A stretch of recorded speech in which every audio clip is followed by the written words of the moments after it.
Hey guys, Aaron Shriver, Melodies and Memories Music Media. We're here with Luke Borchelt. Dude, I am so excited to actually sit down and spend some time with you. We kind of talked a little bit, we'll talk about it here in a minute, but we got to kind of cross paths last year. You were on tour at Shabuzi and you played Chicago, and you blew me away, dude. Like, honestly, I left there talking about you the whole night. It was my first review, man. Yeah. Oh, really? I was like, whoa, this is sick. That's awesome, dude. That's so cool. But, dude, huge congrats on playing CMA Fest this year. Is this your first year playing it? Yeah. Yeah, oh, dude, that's badass. So what does it mean to you to be part of such an iconic celebration of country music, man? I think, like, have you watched the documentary on Fanfare? I haven't yet. I heard that there was one today they were playing, but cool. I gotta watch it. But I think it's just like, at the end of the day, all my favorite artists and like what we all try to do is like, we're fans of country music at the end of the day, so doing this is cool. Like, that's what country music is about, so much it's special. I love that. So yeah, I'm so stoked to be here, man. Yeah, dude, that's cool. And then you played the other day at Hard Rock. I mean, honestly, you blew it away, dude. Thanks for coming. The minute that you started singing, I was like, this is why I like this guy, dude. It's like you have a unique voice, man, and it just echoed. And then you went into Steamboat Square, which we'll talk about here in a minute. But dude, last year, like we were talking about, you opened for Shabuzi on your first tour ever. You made your stop at Metro in Chicago, which we were able to check out and review. How was that experience being on the road with him, and what did you take away from sharing the stage with him? I mean, again, my first tour ever, which is pretty gnarly. Yeah. Like, I mean, Shabuzi changed my life. I mean, you were probably playing some huge crowds too. Yeah, it was most people I'd ever played for ever. Nice, for sure. Dude. And he just plucked me out because I was from the same area. So that was really kind of him, and so generous that he brought me out on the first tour and just like threw me in the spotlight. So, especially on his like meteoric rise. But he's a great guy. We just watch him. My team just watches his team because that's the way we want to move, and we want to move like this. So we just there. Anytime I could get with him, we hang out. He's a friend. Otherwise, we're just taking notes on everything. Oh man, that's so cool. So you just dropped Fishnets this week. What inspired the track, and how does it fit into your evolving sound, dude? Yeah, thanks. I wrote it with this guy named 94 Skirt and then Andrew Bayless, who's he does a lot of like Jelly Roll and Austin Snell stuff, and so we're going for more of like a rock sound. But we really just got in one day. I wrote the song in one sitting. Nice, dude. With them, and it's really about a little bit of my story and kind of through the eyes of a Chesapeake Bay waterman who is dealing with dating a rich girl, basically. I love that. So we're from, like, we're talking about Chicago. I'm from up north a little bit. Yeah. You're coming to Summerfest in Milwaukee. Yeah. In what, a couple weeks almost. Yeah. How do you prepare differently for a massive festival compared to maybe like your club show at Metro? I have no fucking idea. I don't know. I've never. That's gonna be like our first like festival. You know what I mean? Like this we were playing on a Hard Rock stage, but like I'm pretty sure the stage it's gonna be double the size. Like, it's gonna be double the size, dude. Maybe triple. It's Milwaukee Summerfest is one of the biggest bigger festivals every year. It's like 3 weekends, 3 days, so like 9 days total.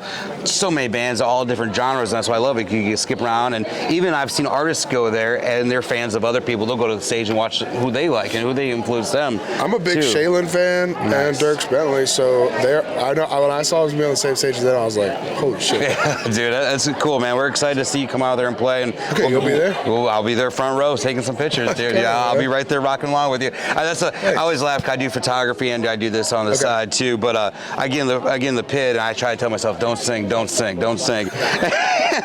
then the other day you started with Same Old Square. I was like, oh crap. So speaking of Same Old Square, man, where did that song come from for you? Because honestly, that song I hear it, it's just like I'm in a car driving around with a girl next to me.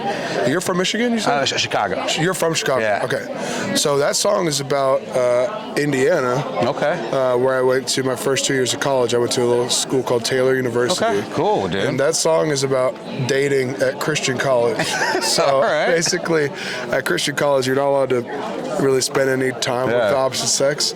So you end up driving around a lot, and that's how I got to know just like the backroads of Indiana. And it's actually, if you do it on a map, it's a square. Yeah. You can follow the roads on it, but that's what it's about. It's a catchy song, dude. And when you listen to the lyrics, it takes takes you to that time of driving around with a girl when you guys have nothing better to do, and you're swinging by and get some stuff from Loves. And Yep. It's just like innocent, you know, dude. nostalgic. I love that, dude. So your album Every Rain came out last fall. Looking back, how do you feel that project shaped where you are today artistically? I feel great. I think it's really hard as an artist in the current day and age to be able to put out a piece of like art. You know, it's like single, and you know, I think of myself as an artist. I want to make like a project that is one body of work and represents a specific time. So I'm really grateful that my label let me put out an album and like got behind me. So I feel really good about it. There's nothing I would change about it. I'm a huge Eric Church fan, and he's always said that he doesn't make singles hoping for albums. He makes albums and hopes for singles. Yeah, and I love that. I love how you said that, because you want to put the project out as a piece, as art, like you're saying, and you just hope that maybe some of the songs will resonate with some fans and stuff. Which,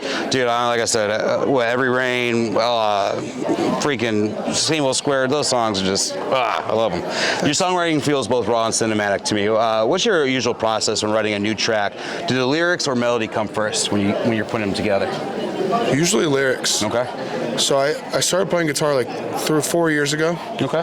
And that changed my songwriting, because I used to just write in my head and on the phone. So I definitely go lyrics first. So I just write down stuff in my phone. Yeah, dude. And then I've been co-writing a little more now here in Nashville, but my usual writing process is pour a stiff drink and sit in the basement and just see what happens. Just right away. I love that, man. Everybody uses creativity. We talked to Megan Patrick the other day, and she was like, "She'll roll me one, and I'll go write me a song sometime." Yeah. So I mean, creativity comes from everywhere and anywhere. So you gotta go to like a place. Yeah, dude. I mean, sometimes songs don't come easy, so you kind of need that little extra bonus. Yeah, dude. I write reviews all the time, so you got to get in the zone. So you definitely got to get in the zone. So with so much momentum behind you now, man, coming off the Shabuzi tour, the album, what's next for 2025 for you? What are you looking to do? I mean, touring, music, new music, what's going on? Yeah, I would try and, in my head, I was like, this year I don't want to be home. I want to be out playing any way, any day I can, anywhere I can. So just saying yes to every show I could play. Doing all these festivals, playing Country Calling, which is like a big festival in Ocean City. Yeah, okay, yeah. Yep, so that'll be like a big homecoming for me. Yeah, dude. But I got a great team, man. Got with CAA, my management, MDDN, it's the Good Charlotte brothers. Oh, yeah. I saw that. I was looking at your Instagram. I saw that Good Charlotte comment. I'm like, oh, look at this guy talking with Good Charlotte. Hell yeah, dude. And they're from Maryland, so they were like, you know, I idolized them growing up. Yeah, dude. They were badass, dude. I grew up in the late 90s, early 2000s, so Good Charlotte was right there with me. They're awesome.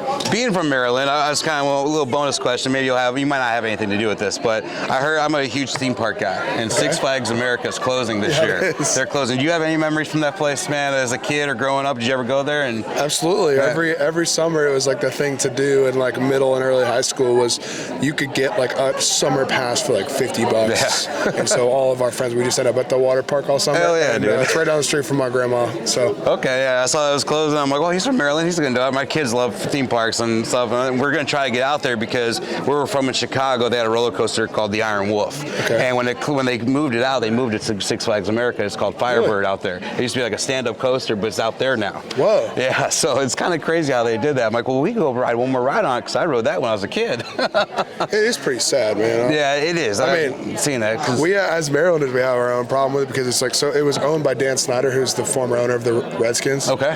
And so for him, we just see everything that's like cursed by him. So like finally he got rid of the team, and now he's obviously selling Six Flags and getting rid of it. You make it, put it into the land. So I love that, man. Well, Luke Borchelt, man, you have an amazing time this summer. I cannot wait to see where your career goes. I'm glad I caught you last year and kind of saw you kind of breaking into the business and everything else right now. My second show.